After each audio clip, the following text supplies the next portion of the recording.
Srimati G. Madhvi. Sir, whether the government has held a meeting with the representatives of MSME sector to understanding the practical difficulties being encountered by them with regards to restructuring of loans by the bank in the last 1 year? If yes, the details thereof.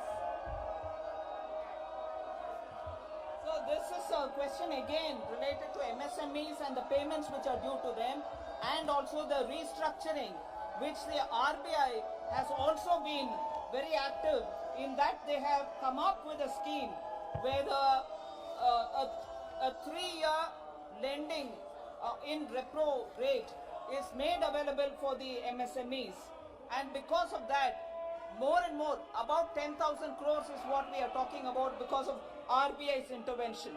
That will help the RBI and through the banks and through also the microfinance institutions to restructure the loans of the MSMEs. Sir, through yourself, I would like to ask the Honorable Finance Minister, after the withdrawal of regulatory forbearance in 2015, the RBI conducted a detailed asset quality review, and this led to various adverse consequences for the MSME sector. So I would like to know through yourself, sir, when the government is planning to conduct asset quality review again, and what steps they are taking so that the MSME sector is not affected in the future. Thank you. Sir,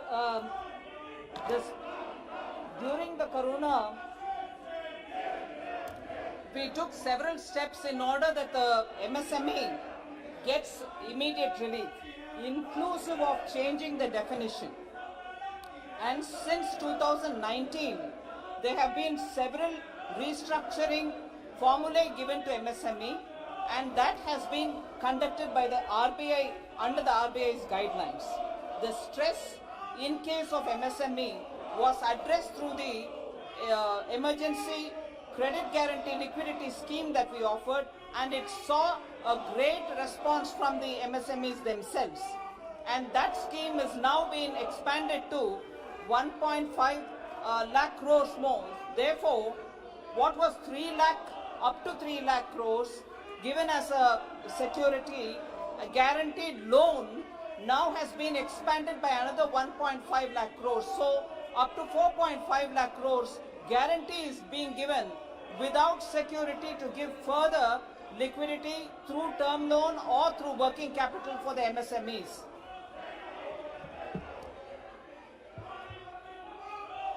माननीय सदस्य आप पूछना चाहते हैं? Yes, sir. Second question. Ji.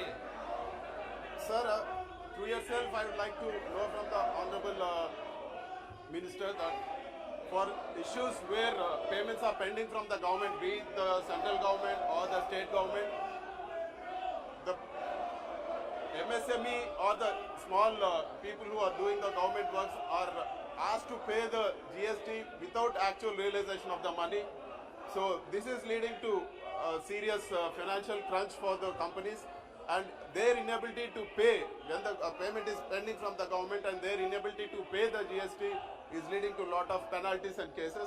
So I would like to know from the Honorable Finance Minister, for instances where payments are pending from the government, is there any proposal from the government where they are exempted from paying the GST?